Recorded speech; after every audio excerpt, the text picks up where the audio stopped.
It's time to ignite your soul and unlock your full potential.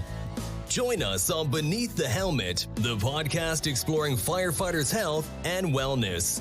Hosted by retired Fire Chief Arjuna George, our podcast is the perfect place to start your journey towards becoming the best version of yourself. So come on, let's join the conversation and find out what sets your soul on fire. All right, welcome back, everyone. I have an awesome guest on the show today. I have a retired captain from Berkeley Fire in the USA. Today, I'm joined with Captain Christy Warren. So Christy is a fellow author, a fellow podcaster, and somebody who struggled with PTSD as well, and is now kind of sharing the message on how we can recover from PTSD or PTSI. So during our conversation, we talk about perfectionism, her journey through PTSI, some of the things that help, such as EMDR. She also chats about how important it has been for her to become a volunteer at a retreat on the West Coast, which is called the West Coast Post-Trauma Retreat. And she's also a fellow podcaster. She has a great podcast out there that's called the Firefighter Deconstructed. So I highly suggest checking that out and also checking out her new book, Flashpoint, A Firefighter's Journey Through PTSD. So sit back. This is a fantastic episode. Lots of nuggets in here for people to take away, and just a sense that we are not alone and we are enough. Until next time, stay well. All right. Welcome back to Beneath the Helmet, everyone. Appreciate you joining us again. We have another very special guest, retired firefighter captain, as well as an author of a brand new book that's just out. So welcome to the show, Christy Warren. We're going to talk a bit about your story, who you are, and your new book, Flashpoint. So I'm very excited to dig into this. So welcome to the show. Thank you so much for having me. I'm super honored to be on here. So yeah, thank you. Fantastic. So Christy, tell us a little bit about your history, your story, where you came from, your childhood up to joining the fire service, and then what's happening today in your life. So yeah, I had, I'll just start my childhood. I had a little bit of a challenging childhood. My parents divorced when I was 4. My parents were super young. My mom was 19. My dad was like 22.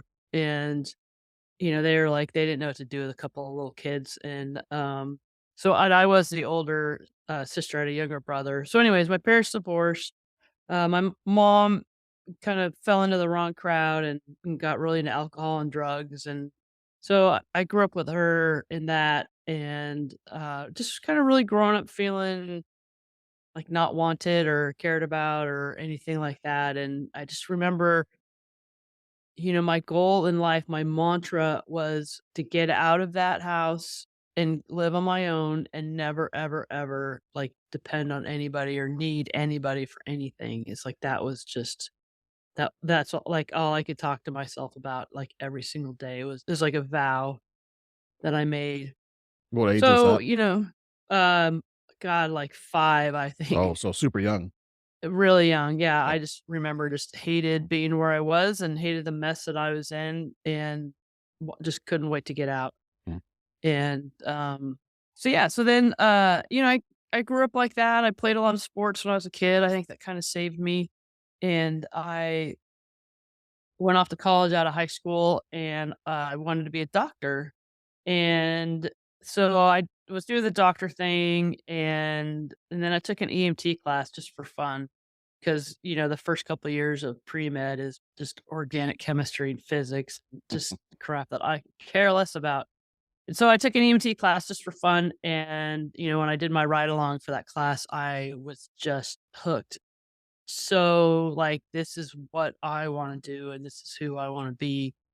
And hospital is way too boring, and this is the best. And so that summer I got a job as an EMT, and then I did that for about 6 months. And I was really fortunate to work on a single medic system. So on all our ambulances, we had, one medic and one EMT, and there are no medics on the engines either, way back in the early 90s. And so I got a lot of experience as an EMT working on an ambulance. I so badly wanted to say engine, but no, ambulance. So anyways, and I went to paramedic school and just loved it, and dropped out of college And then I just started working. I did that for like 6 years and was watching what the firefighters did. And I worked in Vallejo and worked with Vallejo Fire, and they don't come any better than those guys. And I decided, like, I want to be a firefighter. I love the physical aspect of it. And so I got in the fire service, and my first department was Moraga Rinda. And, they're kind of a quiet, sleepy little bedroom town where like the Bay Area celebrities live. And then I got hired at Berkeley, and that was kind of my dream job. So I worked at Berkeley for the rest of my career. So I had a total of 25 years in all that. And then I was cruising along in my career pretty well. Like, I loved it. I was really good at it. I was kind of a jerk, I would say, or asshole. That's all right. Just kind of swear. And, and that just started getting worse and worse and worse as my career went on. And, we had a fatal fire, and, I've been on plenty of fatal fires before, but this one really threw me. And that's kind of when my, mental health started really taking a dive, and people at work were noticing that I was even a bigger jerk than normal. And the guys were wanting to leave not work for me in my station. And, I was just like, man, what is going on? Like, I'm a good captain and I take care of my guys. And, I asked, every department has that one guy who knows everything that's going on in the department, and you have no idea how, but they do. And he's also a friend that I trusted. And I asked him, I go, dude, what's going on? Why is everybody leaving my station?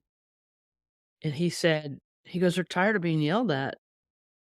And I was like, oh, Jesus, like, Mm. I got a problem.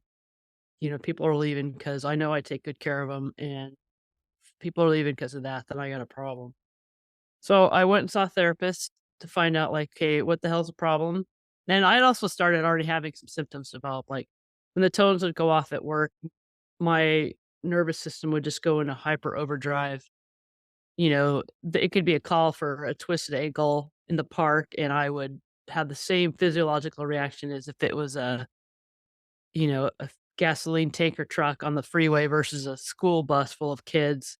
I'd have the same exact reaction to that. And I thought that was really strange. And I was starting to have like serious trouble sleeping, even more than normal. And so yeah, so I went and saw a therapist and started telling her all the stuff that was going on. And she said, "Do you have PTSD?" And I said, "No, I don't have PTSD. There's no way I can get that. I'm stronger and tougher than that." And and so that's where my journey really went through, so kind of where it started. And today it's been, that was in 2014 I was diagnosed. And so it's, I don't even, 9 years later, and I'm doing really well. I mean, I still have a few little things that creep in here and there, but I'm doing really, really well. And I have to say that PTSD, at the beginning, I would have told you, is the worst thing that could ever happen to me. But now I can easily say that it's really the best thing that ever happened to me. It made me deal with, all my childhood stuff and just all kinds of stuff. And it's really made me a better person. And there goes an engine right behind me, if you I was can going to hear. say, you playing the sound effects button on your laptop? Or? I know, exactly. Perfect timing. So I'd be very interested to, when others started saying that you're a jerk, you're being an asshole, did you recognize that yourself, or did it take a long time before you recognized that? No, I recognize it right away. You did. And Yeah. yeah, and I was always told throughout my entire career that I was way too hard on myself. And then I was also way too hard on other people. Like, I put really high expectations on myself, and I put those same expectations on, those who worked for me. And, it was really like I was seeking perfection. I was trying to be perfect because I looked at everything through a black and white lens. So either I was perfect and I was a good person, or I was imperfect and a shitty person. And as we all know, that there's no such thing as perfection. So even though I tried to find that, I couldn't. And so that meant that it flipped to the I'm a shitty person, 24 hours a day, 365 days a year. And I knew I was being really hard on people, but it took until that really happened for me to once somebody pointed it out, I realized like, wow, I have been really hard on people, and I just never let anybody see the goodness of my heart inside of me, if that makes any sense. Because there's people who are hard asses, but they're have really incredible hearts too. And I didn't let anybody see that at all. And so yeah, nobody knew that that existed too. But Yeah. but yeah, to answer your question, I did. Yeah. Yeah, usually an armor or some sort of protective measure protecting our heart, right? And I can definitely relate to that as, that's an area that I protected myself as well, and I didn't express a lot of things, right? So, yeah, I can relate to protecting the heart, and I think it's a very common area to kind of protect, right? So, Absolutely. very vulnerable Yes. position, right? Yeah. Yeah. Absolutely. Hmm. So it must have been, well, actually, I'd love to maybe start off with what was it that you wanted to become a firefighter? What brought you to it? I know you went on the rides and you just saw that, but what was it that wanted that desire to be a firefighter? Anything that sticks out for you? Yeah. When I was a paramedic, when I had a really critical call, that's like when I was at my best. And that's like, they talk about the flow state and being in the zone. It's like when I had a really critical call, that's when I'd feel that. And it was like a high. And then just adding the firefighting point to it, like before it was other people's safety that was in jeopardy that I had to, kind of, I was the one that was looked upon to fix. And then as a firefighter, I upped the ante by putting my own, welfare at jeopardy and other people's welfare in jeopardy at this, on a higher level. And really the physicality of it too. Having to, we make this as firefighters, we have to make decisions. We have to make very fast decisions with very little information. And it just was a whole nother level. And I love firefighting. I mean, who doesn't like squirting water? And and challenging yourself and having to think on your feet, and I was really in that flow state when something was burning, or when I any kind of critical call. I was terrible at the not very good calls. I was just absolutely awful. Somebody have a broken leg, and I'd be like, yeah, that's, what I mean. I just be like, I seriously must be like, walk it off, like you're fine. I was about to say that. And Yeah. yeah. Yeah. Yeah, I did have somebody I told that to who did have a broken leg, but yeah, I loved being a firefighter, and I watched, I've talked about this a bunch. I've watched Emergency 51, back in the Mhm. day, and that was like my favorite show ever, and just loved what they did. And um, yeah, it was such a, I just loved it. I can't think of anything else that I do. Nothing else. Do you have any resentment towards it now? No, not at all. Beautiful. Not at all. Beautiful. Yeah, I Yeah. I miss it. I still dream about going back to work. Yeah, I miss it a lot. Mhm. But no, I have absolutely no regrets at all. Yeah. Good. Good. I'd love to dig into your perfectionism kind of attributes. It kind of sounded when you're describing it that it was in the past. So it kind of sounds like you've moved past those tendencies. What did you do to come out of that circle of perfection? A lot of work, a lot of therapy, EMDR. One of the things that EMDR does is, so one of my symptoms was I had a videotape of like some crappy calls that I'd been on. Like just it would play in my head over and over and over. And so working with a therapist, we kind of realized or figured out what it was about those particular calls that was haunting me. And most of it was like I was in a helpless situation. Mm. And, like a call that would pop into my head was, we had an auto accident, auto into a tree, and our station was like on the other side of the freeway, and the on-ramp was right there. So we were there in like 40 seconds. So the fire department hadn't gotten there anything is when I was on the ambulance. So it's just me and my EMT partner, and a husband and wife had been ejected out the windshield, and they had landed laying like right next to each other. And I was kneeling at their head saying, who in the hell do I intubate first? Like who gets to live and why? And they never taught me this, in paramedic school. They taught me that I need to intubate first, airway, blah, blah, blah. But nobody taught me to be in this situation. And so that was a very helpless feeling. And then other calls. And so, working on that, and realizing that it wasn't my fault that there's nothing that I could have done. We have such magical thinking as first responders that if we just gotten there a little sooner, if we just did something a little bit different, we would have changed the outcome when 99.9% of the time the outcome was already determined before we got there. And so I think I'm rambling off, but I mean, really to answer your question about the perfectionism is learning that through those calls and then digging deeper into like myself, realizing that I'm okay just the way I am. I am enough just the way I am. I don't have to be a superhero to be, valued or worthy to be on this planet. I think like my mom, didn't pay very much attention to me at all as a kid, but she would show up to my sporting events and I was very good at, I don't mean I was very good, but I was pretty good at sports.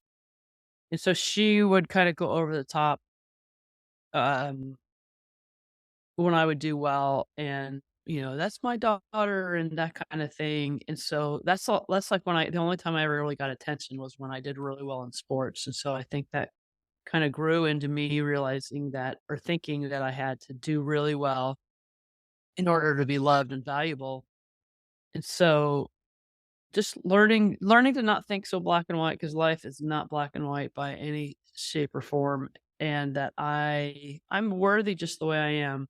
Going to that retreat, that WCPR retreat, uh, being around other first responders who've gone through PTSD, just learning that, it's not me. I didn't make any mistakes as in terms of getting PTSD.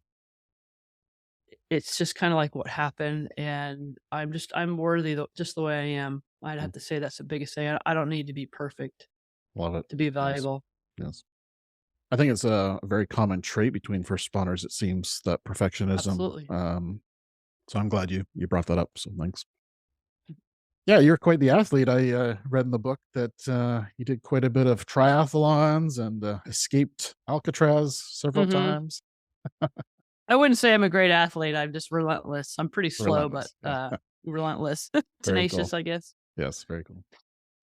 So in putting this book together, so Flashpoint, a journey, firefighter's journey through PTSD. How like I flipped through this, and how did you capture all those moments? Because you must have had a diary or some sort of, or is this all from memory that you collected all these stories? Because it's a very in-depth memoir, very detailed about a lot of incidents that you responded to. Yeah, it's funny people ask me that, and, Mm, a lot of the calls that are in the book are the calls that were haunting me through my mm, PTSD. And, they're part of that videotape that played over and over, and they were so vivid that mm. it was like they just happened or I was still there. And so, yeah, it's all from memory, but Wow. it's all from, the memory that was, like, right in front of my face all the time in that video, and so that just shows you how vivid those memories were, those haunting memories, or as, the professionals call intrusive thoughts. That's just how vivid they were, 'cause there stuff will come up that I hadn't even thought about, in 20 years, and, but yeah, it was just so vivid in my head that it just was all there. So what was it like reliving that 25 years span and putting it, those images in your mind to words on paper? Was it challenging? Was it easy? Was it therapeutic? What was your It was experience a little there? it was a little bit of everything. I really like to write. I've always liked to write. I've always kind of written little stories here and there. And so when I was kind of in the thick of my PTSD, I would start writing about the calls that would haunt me. And just because they're there all the time and so vivid, and so I just would write them, and I kept writing them down, and I'd share them like with my therapist and my wife, and one day she said, You've got to write a book. The people need to know what you guys do." And I've always wanted to write a book, and so I just kind of started writing, and I don't, I guess it was therapeutic because sometimes when you look at things in your head, I mean, I think most first responders, especially those who are like in the beginning of their PTS journey, and pretty much all of us, I have to say, really minimize what we've done. Mm, I would look back and say, like, yeah, I didn't do anything extraordinary. There's people out there, first responders, who've done or seen way worse than I have and way more of it. And, just really minimizing what I've seen. And then when you write it all out and kind of read it as an outsider, that's when I said, holy fuck, like I have seen so much. Like, how did I even survive that? And so it was really therapeutic in that sense. Um, yeah, I really liked writing. I'd have to be really cognizant and take breaks when I kind of feel it like overwhelming me. And, that's something I still have to do with my podcast and trying to get my book out there is, it's like all of a sudden everything becomes PTSD and I don't, it's like I want to be more than that because I identified like that's all I was as a firefighter before, 100%. And now I'm like 100% feel like, okay, I'm a, PTSD spokesperson and I don't want that to define me either. And so I just have to be really cognizant and take breaks when it starts to kind of get overwhelming and, do something different and then, come back. So I had to do that with the book for sure. I'd start getting, kind of overwhelmed and all of a sudden have to be like, whoa, I got to take a break and put it down for a while. That's an interesting point you brought up about more than PTSD, because that's the kind of as firefighters, we kind of consider ourselves firefighters before being a partner, before being a dad, before being a mom.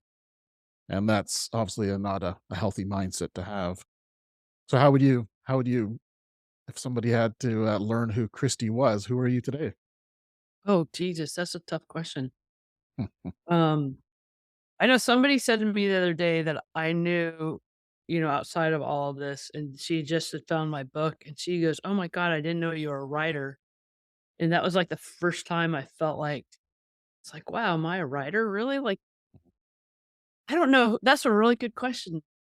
I don't know who I am right now. I'm still trying to figure that out. As long as you're on the journey, I guess that's good. That's exactly right. I'm on the journey, and I think that's actually kind of one of my struggles right now is figuring out, you know what I mean? Like if I needed to answer a question, like, because I don't consider myself a podcaster. I still don't consider myself a writer. You know what I mean? I don't know who I am right now. I'm still trying to figure that one out. I'm just kind of going along with it. And I still dream about going to work all the time. So, yeah, I don't know. That's a really good question. Thank you for asking that. Maybe. Well, I think you are an author. I think you are a podcaster, but it's not everything of what you are, right? So, Yeah, absolutely. yeah.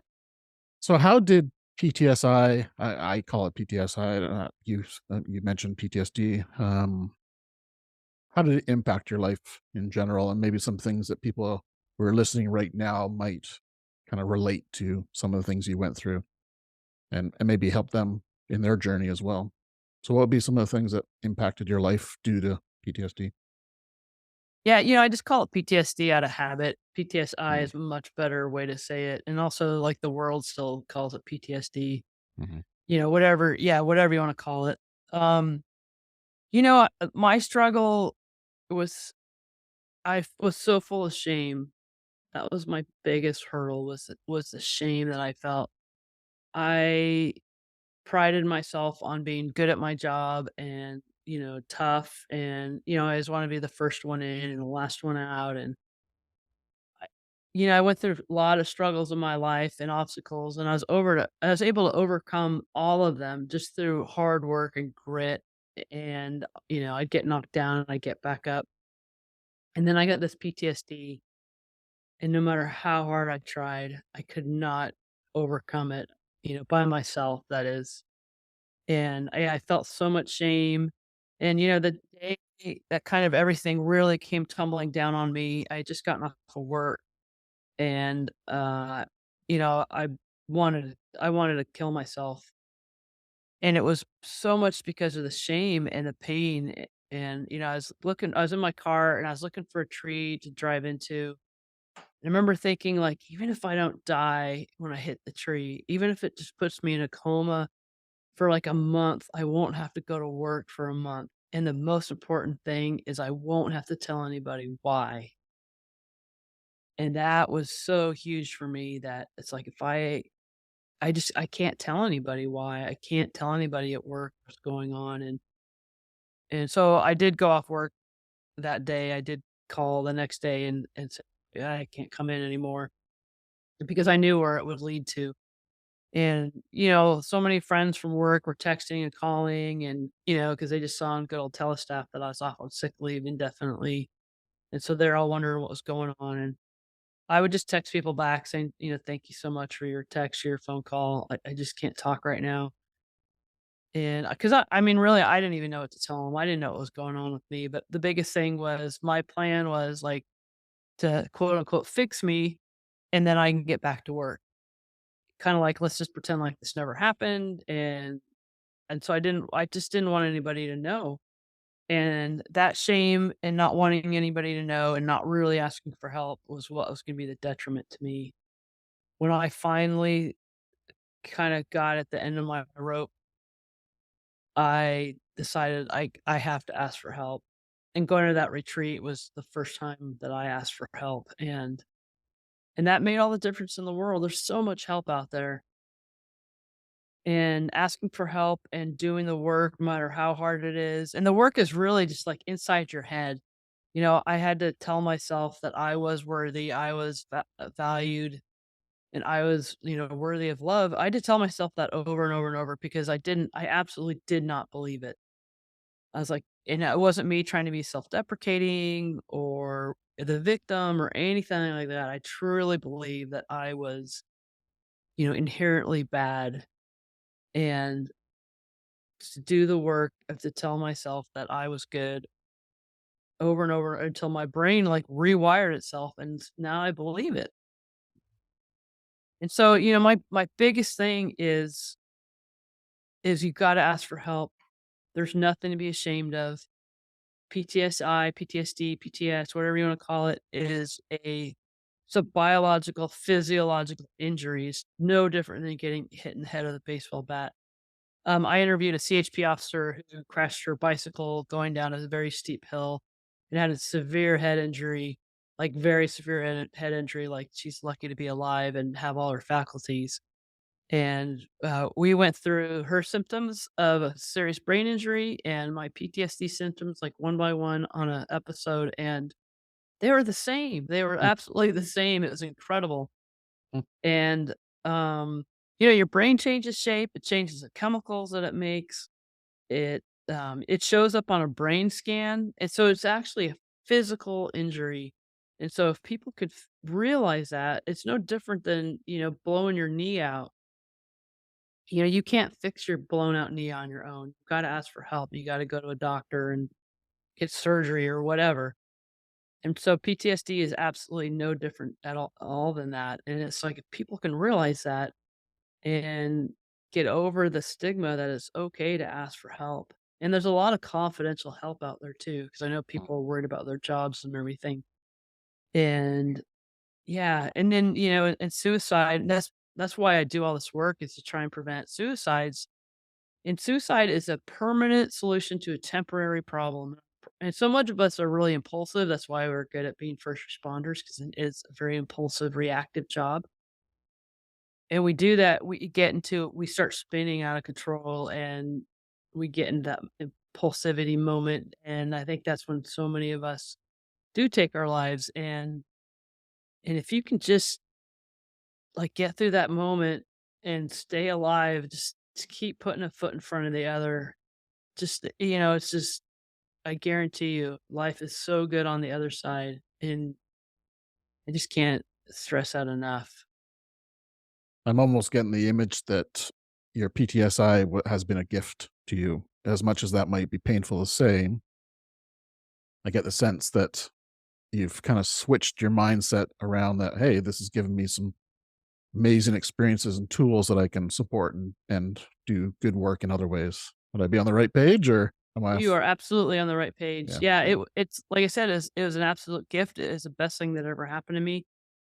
For 44 or 45 years, I was angry and vulnerability was an absolute weakness. And, I was that person too that would say, suck it up to some people.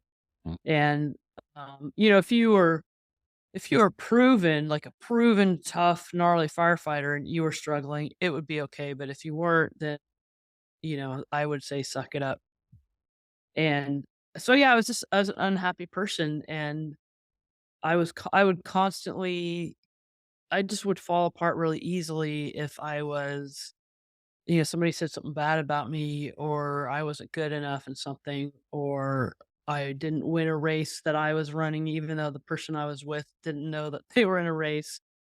And yeah, it's been an absolute gift to me. I've never been this happy in my entire life. And, I would really wish that if PTS would go away and we could just, it was a common thing, like cancer, like you get cancer, you go to the doctor and get help, and it's not a stigma, and it's okay. And so, if PTS can someday be like that, then, and I don't, need to write this book or keep this podcast going, I would be really happy. But yeah, it absolutely has been a gift to me in my life and in my family's life and those around me for sure. That's awesome. I'm so happy to hear that. Thank you. What's one message you would like to send to the next generation of firefighters that you think they need to hear? Yeah, they need to learn that this exists, and when this, I still don't know how to prevent it. I mean, taking care of yourself. I think the number one problem is sleep with us, really. I think, get as, this sounds so simple and dumb, but get as much sleep as you can. Like, absolutely. We do a hard job that takes an incredible physical toll on ourselves. So on our days off, we have to take better care of ourselves. And so, that might mean missing out on, I don't know, parties or, or whatever, but we have to, that's part of our sacrifice, I think. Or a second or You third job, or a maybe. second or a third job, right. Yes. And you have to get sleep. That's when your brain heals itself and repairs itself. I think that's one of the reasons why we have such high PTSD is because we don't sleep. Mhm. And as soon as this starts happening to you, get help, ask for help. Don't be I mean, it's so easy to say don't feel shame, but don't feel shame and Mhm. ask for help and don't let it fester and then get to the point where you do want to hurt yourself. And yeah, we got to take care of ourselves. You know, I really am such a proponent of therapy. I think everybody could use a therapist. Everybody may not need a therapist, but everybody could use a therapist, and it just makes your life better. And culturally competent therapy is the most important thing too. Is we really have to find people that understand who first responders are in our jobs and can handle it. And yeah, just, man, take care of yourself so much better than my generation did. We were all about who can stay up the latest and go the longest and work the hardest and not need any sleep when we get off. And if I hear that saying, I'll sleep when I'm dead one more time, as I just want to punch people in the mouth when they say that because, well, you're going to be dead a lot sooner if you keep running around with that attitude. Yeah, And 100%. yeah, and just take better care of yourself than we did. Well, I read in the book, in your book, the letter that you got from Berkeley, um, your departing letter, saying Yes. you're no back in service. A little disappointing to read that you received that with the Mr. tone Warren. and yeah, the Yes. tone and the spelling. I'd like to hear what kind of message you have for fire service leadership, what they could do better. Oh, good Lord, don't get me started. I hope we have another hour. I think leadership, this is so much a part uh, leadership needs to take the bull by the horns and make it okay to not be okay. It all starts with the leadership. If the leadership doesn't do it, then nobody else is going to do it. And the problem with our leadership, I believe, is that all our fire chiefs and all of our command staff and leadership, they were once firefighters, on the bottom line. And what that means is they have 20, 25, many years of trauma themselves. They've been through all the same crap. They haven't had any sleep in years. They've seen all the same crap that we have seen. And so they stuff it also. And then, as you know, when you be the higher up in leadership you go, the the tougher you feel like you need to be. Like your troops can't see you waver, your troops can't see you weak. And so you're going to suck it up even more. That was part of my problem when I started developing these symptoms. I was a captain and I was like, no, the captain goes down with the ship. I always like, I ate last, I went to bed last. I, made sure my guys and gals were taken care of first. So who am I to, say I have this weakness and ask for help that might take away help from somebody else? But leadership's got to get help themselves. And I think that's one reason why they're so slow to really embrace this and take care of it, is because for them to do that, they're going to have to deal with their own demons and they have their own issues and they're just like the rest of us. Like for an example, like the peer support teams, whenever I meet somebody from a peer support team, I always ask, well, who's taking care of you? And so many times they're like, nobody.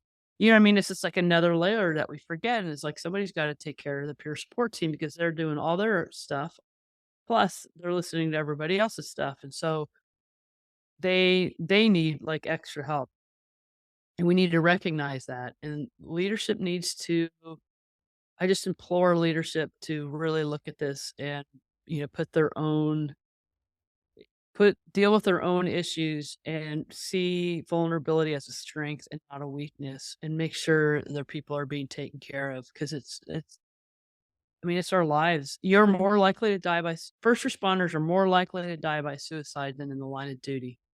And so we spend so much time trying to, teach us, we have RIC teams, we have all this stuff in place, and we spent so much money on RIC packs and training and all this stuff to save us in a fire. And it's like, well, let's save us from killing ourselves. That's a big one that we can do. And so leadership, I implore the leadership to get on this train and deal with it. It starts with them. It really does. Have you seen any improvements over the last, say, 5-10 years Yeah, in it's fire service yeah. mental health and leadership embracing it? I've seen a lot actually, and my own department when I left, and then one other person had to leave due to PTSD. Um, it was actually our union that took the bull by the horns, and the union developed a peer support team, and they did an incredible job. But slowly but surely, things are changing, and there's more peer support out there.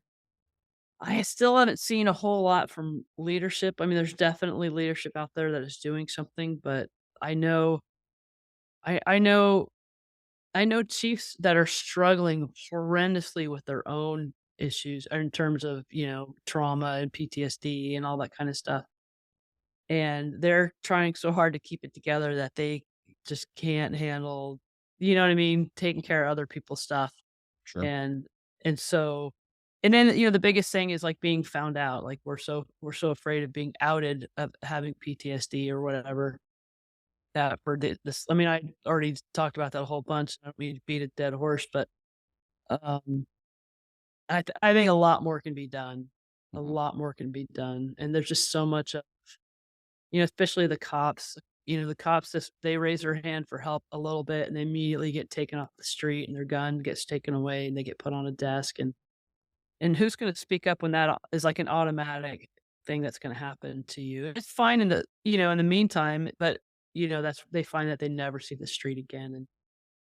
And mm, but I mean, there's improvements.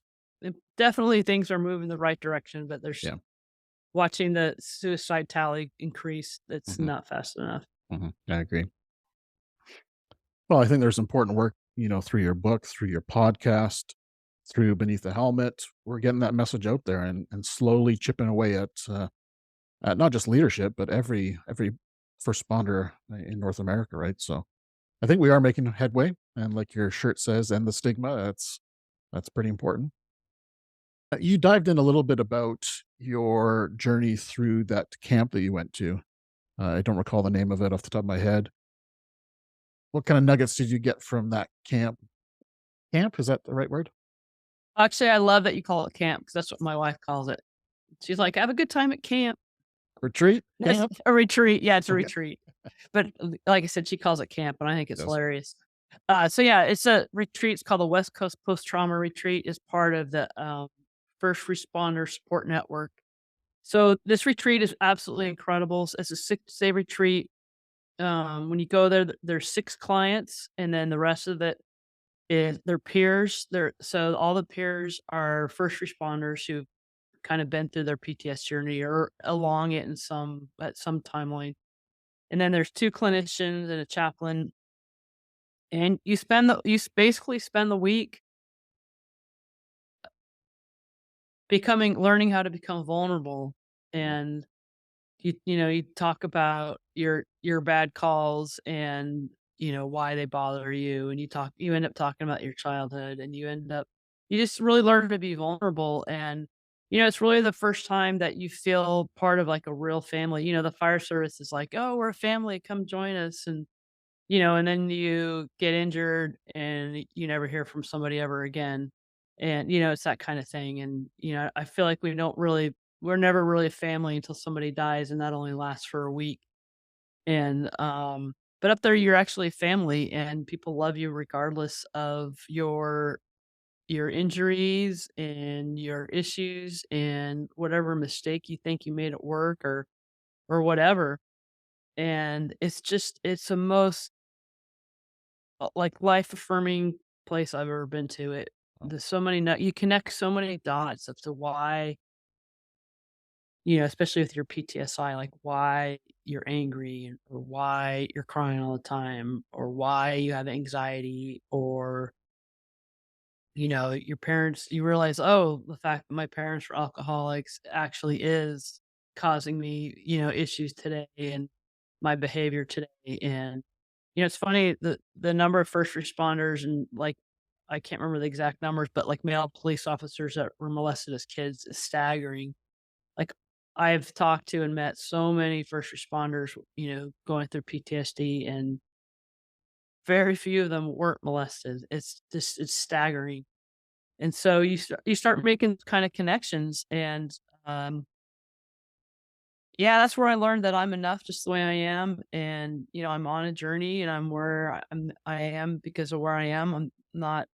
I don't need to be farther in my journey, and it's okay to make a mistake and step backwards a couple steps. And it's yeah, it's a pretty incredible place. That's where I really learned to be me, and that it's okay to be me, and I can just that's where you learn to drop your armor. Beautiful. And now you volunteer there, correct? Correct. Yeah, I go back up as a peer 3 or 4 times a year. Wow. And yeah, it's I really like giving back and being there for the clients that are coming up for the first time. It's amazing when they get there. Their face is kind of shrunk and they're pale and they look miserable. And then at the end of the week, they're laughing and they're smiling and they got color back in their face. And it's the transformation is really, really incredible. And then I really like to go back and like it's like you're amongst your people. All you have to say is, like if you're getting triggered, you're saying, man, I don't feel good. And somebody will come like sit right next to you, or you want to go for a walk, do you need to talk? It's like you don't have to explain yourself, and everybody there knows exactly how you're feeling and what you're going through. And you really, and you go out in the world. I mean, you're not going to share your story with, the lady in line who's taking too long and you're starting to feel anxious and need to get out of there. And like, she's not going to have a clue. Mhm. And you have to kind of hide it, when you're in those situations. But when you're up at the retreat, you don't have to at all. And it's a pretty incredible place. So yeah, I love going back. Wow, that's awesome. Yeah, in BC, we have something very similar called Loon Lake, which is a very similar kind of program that you're describing there. Oh, cool. So I'd love to hear what is in your daily self-care toolbox. What does Christy use on a day-to-day basis to keep you healthy as possible, clear, and thriving? Well, I'm still trying to get sleep. Sleep is still an issue for me.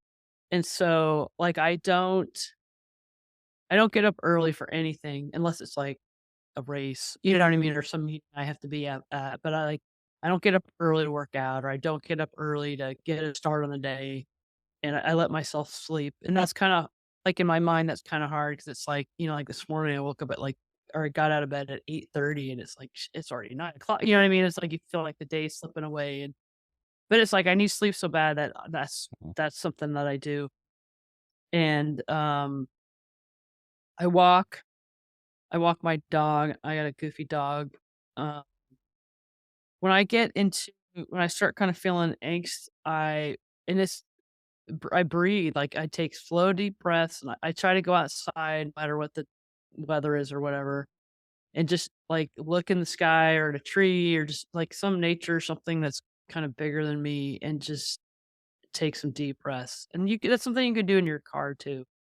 And so breathing is really helpful. I remember being at that retreat, and they were teaching us, like, some tools and stuff to use when we start getting anxious and stuff, and somebody was teaching me how to breathe, and I'm like, "This is the dumbest effing thing I've ever heard in my life." Like, breathing is gonna get rid of all this crap in my head. Like, I breathe all the time. What the hell is your problem? And it's funny, I've learned that I don't breathe. Like, I hold my breath a Yeah. lot, and a lot of people who are going through what we go Yeah. through hold their breath a lot, and breathing is incredible. So I use that on a regular basis. I reach out, I ask for help, and that's something I never did before. Like, now I will reach out. Like not to a And therapist, ask but like to a friend no, or yeah, just to a yeah. friend, somebody who knows my story and what I've gone Mm. through, and I usually will reach out to somebody who has been through what I've been through, and it's like sometimes I just need permission to not be okay, or, I need to be Mhm. feeling crappy about myself or whatever, and, so, yeah, so I ask for help now, and that's a really that's a big one, and the most important one, I think, Mhm. and so that's a big one. Nice. And I'd say the biggest thing is, I beat myself up over everything my whole life, and now I don't beat myself up if I didn't, you know, I don't know, do something as well as I wanted to, or it's like, you know what I mean? It's fine. Mhm. Just nobody cares. It's Yep. fine. Just let it go. Exactly. And that's the key, right? Nobody really cares what you're doing. Nobody really gives a It's shit. just Yeah, us. It's just us. totally, Yeah. totally, Yeah. 100%. Yeah. So I'd love to plug your podcast, Deconstructed Firefighter podcast, and kind of maybe just what's the overall branching theme of your podcast for our listeners that maybe haven't listened to it yet? So yeah, it's a Firefighter Deconstructed, and you find it anywhere, and the tagline to it is, the human inside the uniform.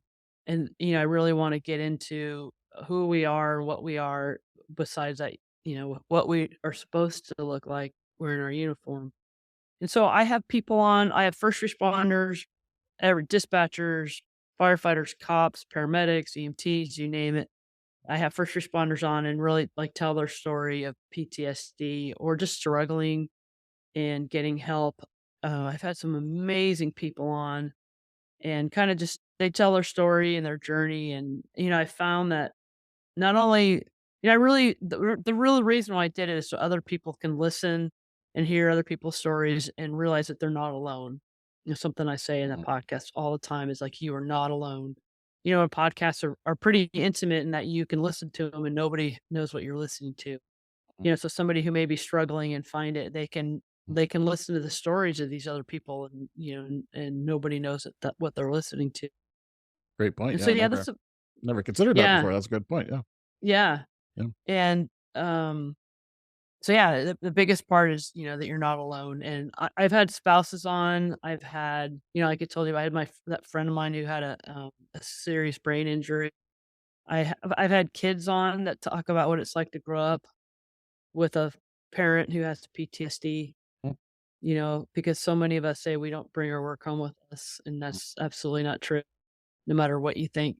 Um, so yeah, just try to get support for everybody. Um, yeah, that around it, the families go through so much, and they need support too. Need to just to hear somebody else and what their story was. And it's funny. It's so funny because so many people that are on their stories, all of our stories are like the circumstances are different, and the names are different, but the stories are exactly the same. It's Yes. incredible.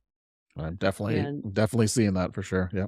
yeah, Yeah. and so yeah, so it's just kind of like a little podcast. It's just me. I don't have any staff or editors or producers, or I do everything. And so yeah, Awesome. thank you. So how can people find your podcast, and how can people also find your new book that just got released maybe a month or two ago? Yeah, in Is that June right? it came out. June? Yeah. Yeah, the end of June.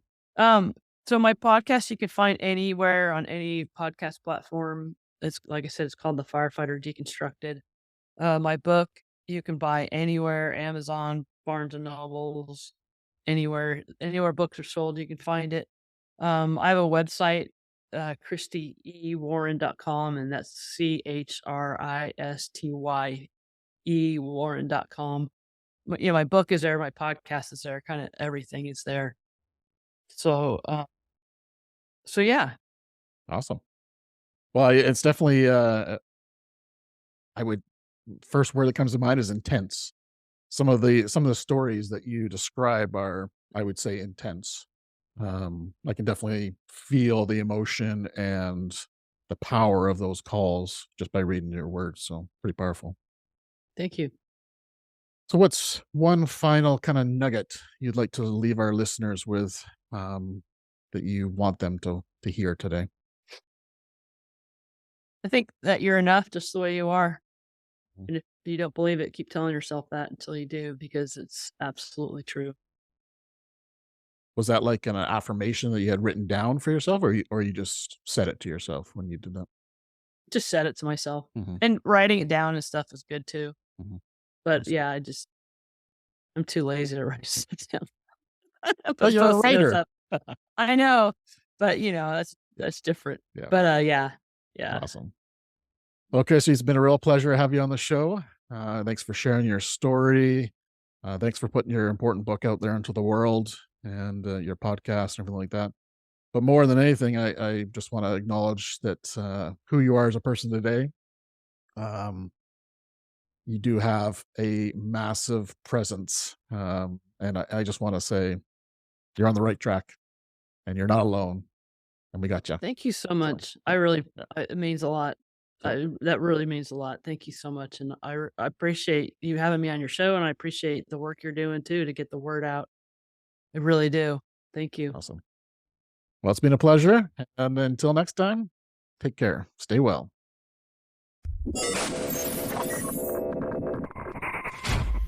Thank you for tuning in to Beneath the Helmet. We hope that this podcast has provided you with valuable insights into the world of firefighters' health and wellness. Remember, caring for your physical, mental, and spiritual well-being is crucial to achieving optimal performance. Join us next time on Beneath the Helmet for more inspiring conversations. Until then, stay well.